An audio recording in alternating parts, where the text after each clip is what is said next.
안녕하세요. 최환님 반갑습니다. 30년 세월이 정말 지나갔습니다.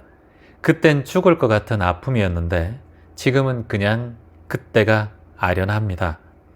지금 생각하면 아무것도 아니고 그 모든 것들이 나를 단단하게 만드는 과정이었는데 30년 전에는 왜 그렇게 원망하고 증오하고 했는지 지금은 귀점 명상 들으며 편안함을 느낍니다. 감사합니다.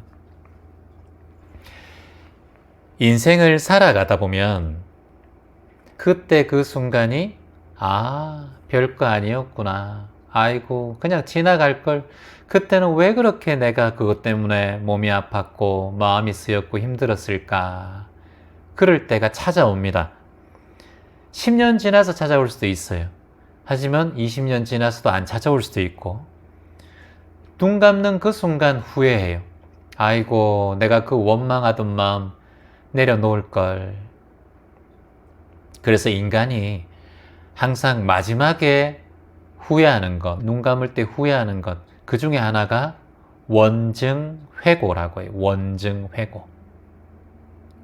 원망하던 사람이 자꾸 만나기 때문에 원망하는 사람을 용서해버리는 마음이 필요해요.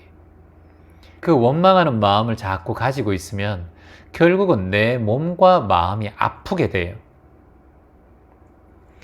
그 순간이 나에겐 참 독이 됐다고 생각했는데 지나고 보니까 참 득이 되었구나 라고 생각하는 순간이 있어요.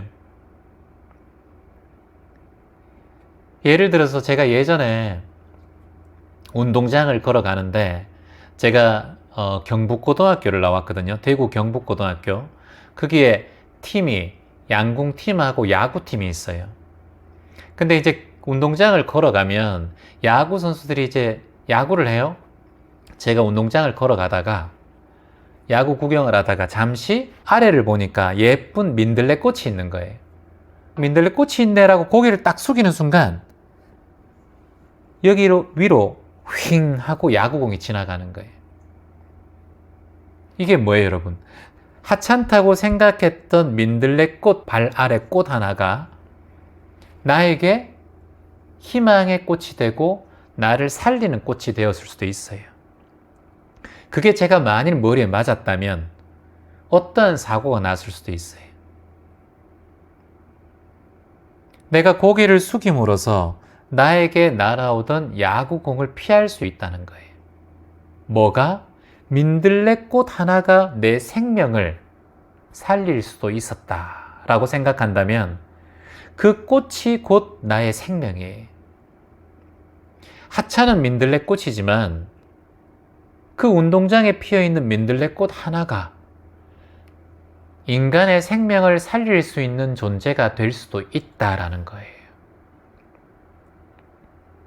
또 하나, 최근에 급발진 사고들이 많이 생기고 있어요. 내가 정말 안전하게 타고 나에게 편의를 제공하던 차 한 대가 자칫 잘못하다가 급발진으로 사람을 해치는 무기가 될 수도 있어요. 또는 지금 전기 자동차들이 지하 주차장에서 불이 나고 하는데 불이 나서 다른 사람들에게 피해를 주는 흉기가 될 수도 있다는 거예요.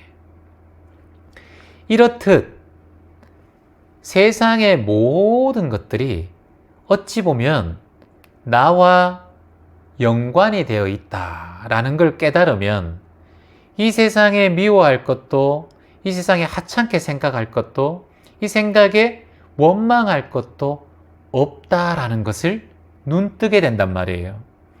아버지가 젊을 때 소를 많이 키우셨어요. 그러면 청도에 계셨기 때문에 밀양장을 가기도 하고 풍각장을 가기도 해요. 그 새벽장을 가시고 난 다음에 돌아오는 길이 굉장히 졸음이 많이 온대요. 그러다가 밤길에 이 노루나 멧돼지 같은 것들이 도로에 옛날에 국도에 많이 뛰어나왔단 말이죠. 그래서 그걸 피하려고 하다가 차를 확 돌린 적이 있어요. 큰 사고가 날 뻔했어요. 다행히 조금 다치시고, 그래서 엄마하고 저하고 굉장히 놀랐던, 우리 가족이 놀랐던 기억이 있어요. 그리고 난 다음에 아버지께서는 가끔씩 차에 받쳐가지고 노루들이 죽거나 이 멧돼지들이 죽은 게 있어요. 그러면 보통 촌의 사람들은 그걸 가져와서 맛있다고 고기를 먹어요. 근데 아버지께서는 절대 그렇게 하지 않고 신고를 하든가 묻어주든가 그 동물들을 위해서 항상 기도하는 마음으로 그곳을 지나오셨대요. 왜냐? 저 동물 하나가 나의 생명과 같다라는 거예요. 동물을 피하려고 하다가 내 생명이 떠날 수도 있고 또 동물에게 생명을 또 앗아갈 수도 있다. 그러니 그 동물 하나가 내 생명하고 똑같다고 생각하신 거예요. 옛날에 촌에는 먹을 게 없어가지고 토끼도 많이 잡고 이렇게 꽁도 잡고 멧돼지도 잡고 뭐 노루도 잡고 해서 먹을 걸 많이 해 먹었단 말이에요. 저는 어릴 때 아버지께서 한 번도 산짐승을 이렇게 사냥을 하든가 누가 이렇게 산짐승을 먹으라고 해도 절대 안 드시더라고요. 산짐승은 항상 이 산의 뭐 신령, 산의 기운을 가지고 있기 때문에 함부로 인간이 먹으면 안 된다라고 생각하시더라고요. 그런 걸 저는 또 이렇게 많이 어릴 때부터 봐서 그런지 저도 똑같은 그런 마음이 있는 것 같아요. 그래서 동물 하나, 식물 하나도 귀하게 생각하고 그리고 결코 둘이 아니구나. 이 모든 것이 하나구나. 내 운명을 변화시키는 아주 사소한 사건 하나도 내 목숨과 연결되어 있구나. 내가 지금 밥 한 고기 먹는 거 이거 하나도 내 목숨과 연결되어 있고 내가 지금 물 한 모금 드시는 거 하나도 내 몸에 피가 되고 살이 되는구나. 내가 지금 과일 자두 하나 복숭아 하나 먹는 것도 이게 내 몸의 건강을 챙겨주는 보약과 같은 것이구나. 내가 꼭 십전대보탕을 먹고 내가 꼭 1년에 몇 번씩 보약을 먹어야 되는 게 아니라 내가 지금 물 한 잔에도 내가 지금 반찬 하나에도 내가 코간 쪽에도 이 귀한 거를 먹구나. 칼치 한 동가리 먹더라도 고등어 한 조각을 먹더라도 바다의 모든 보약을 내가 먹고 있구나. 이 음식들이 나를 살리고 있구나. 이렇게 마음 내셔야 돼요. 세상의 모든 것이 내 운명과 같다라고 말씀하셔야 돼요. 이 세상의 모든 인연들이 내 운명과 연결되어 있다라고 아셔야 돼요. 그런데 어찌 사람을 미워하고 어찌 내 가족을 미워하고 어찌 내 배우자와 내 자식들, 내 친구, 내 지인들, 내 직장 동료들을 사소한 토끼 하나, 노루 하나, 민들레 하나에도 감사한 마음을 느끼는데 어찌 만물의 영장인 인간을 미워하고 인간에게 나쁜 짓을 할 수 있냐라는 거예요. 내 운명을 변화시키는 모든 것들이 주변에 깔려 있어요. 여러분 팔자를 바꾸는 것들이 인생이 이 저변에 깔려 있단 말이에요. 이 세상에. 하찮다고 생각했던 돌 하나를 잘못 던져서 사람이 죽을 수도 있는 거예요. 아파트에 그냥 걸어놓은 화분 하나가 떨어지면 지나가는 사람이 크게 다칠 수도 있는 거예요. 나는 아무런 가해의 마음이 없었지만 이렇게 인연이 어떻게 바뀔지 모른다는 거예요. 하나하나 세세하게 내가 모든 것에 생사와 연결되어 있다. 결정 지을 수 있다. 내 운명을 변화시킬 수 있다.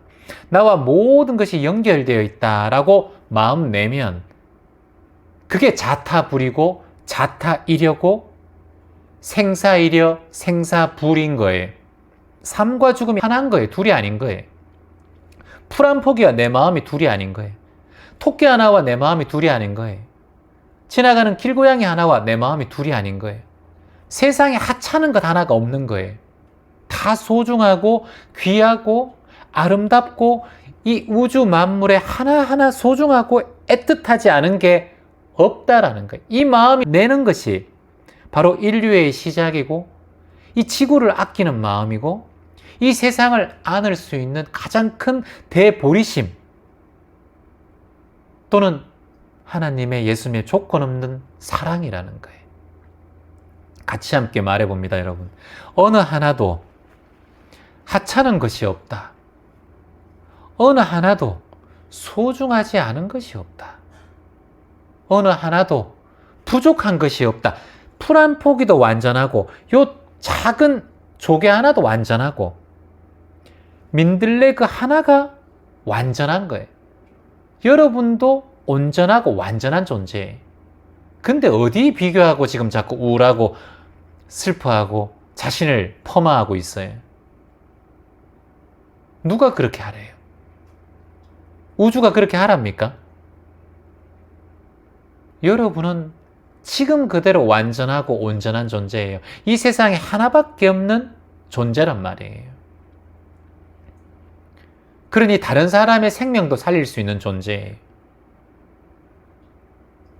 저희가 캄보디아에 가서 육호우물을 파요. 마을 사람들이 물을 잘못 먹어서 30명이 죽었다는 기사를 보고 2017년도에 캄보디아 가서 우물 프로젝트를 시작한 거예요.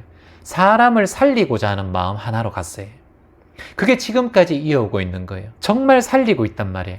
여러분이 나눔과 후원해 주시는 덕분에 그 캄보디아의 정글 속에 맑은 물을 먹을 수 있는 환경을 만들고 있어요. 1년에 여러분 오염된 물을 먹고 죽는 사람이 360만 명이에요. 1년에 360만 명이 물 때문에 죽어요. 그러니까 한 달에 10만 명이 지구에서 물 때문에 죽는다니까요. 우리가 그 일을 함께 하고 있어요. 여러분께서, 그리고 우리가, 귀천 가족이, 그리고 희망을 파는 사람들이. 어느 하나도 하찮은 거 없어요. 어느 하나도 귀하지 않은 게 없어요. 어느 하나도 천한 게 없어요. 여러분 스스로의 삶을 귀하게 생각하셔야 되고, 내 삶은 나락이야, 내 삶은 천해, 내 삶은 힘들어, 이런 말씀은 본인의 삶을 나락으로 떨어뜨리는 말이에요. 그 누구도 허락하지 않은 말을 본인이 내뱉지 말아야 해요. 나는 맨날 몸이 아프기만 해. 난 맨날 돈도 못 벌고 맨날 가난해. 내일 서울역에 갑니다. 우리 봉사자들이. 서울역에 가면 그 노숙인들 중에서 반장이란 분이 있어요. 스스로 반장이에요. 그분은 노숙인인데 올 때마다 그 무거운 박스를 다 내려줘요. 그리고 150인이 줄을 쫙 노숙인이 서면 그 하나 더 받으려고 옷도 바꿔 입고 마스크를 또 하고 오고 2개 받으려고 욕심내는 노숙인들이 많이 계세요. 노숙인 반장이라고 하시는 분은 딱 봉사하고 줄 세우고 똑같은 사람이 2번 받지 않기 위해서 항상 지켜봐줘요. 그리고 우리 봉사자분들에게 편의를 제공해줘요. 그리고는 한 개를 딱 남겨놔요. 그분에게 드리려고 하면 그분은 저는 안 받겠습니다. 안 챙겨주셔도 됩니다. 라고 얘기해요. 그 노숙인 중에서도 희망인 거예요, 그냥. 어느 상황에 어느 곳에 있든 내가 노숙인이든 난민이든 내가 집이 있든 집이 없든 내가 장애인이든 장애인이 아니든 간에 내가 공황장애가 있든 우울증이 있든 내가 불면증이 있든 간에 나는 온전하고 바로 설 수 있는 존재다라는 걸 잊지 않으셔야 돼요. 자신을 하찮게 생각하지 말아요. 이 세상에 어느 것도 하찮은 것은 없습니다. 다 귀한 존재예요. 어느 것도 하찮은 것은 없다. 어느 하나도 하찮은 것은 없다. 다 내 생명과 내 삶과 연결되어 있는 인연이다. 이제 세상을 바라보는 시선이 달라져야 돼요. 이걸 보는 게 지혜예요. 여러분, 이걸 눈 뜨는 게 깨달음이고 이걸 눈 뜨고 나면 이 세상 어디에도 자유로워져요. 미움이 사라져요. 모든 걸 용서하게 돼요. 그런 존재가 바로 당신이라는 걸 기억하고 살아가시기를 희망합니다. 어느 하나도 하찮은 것이 없다. 희망입니다.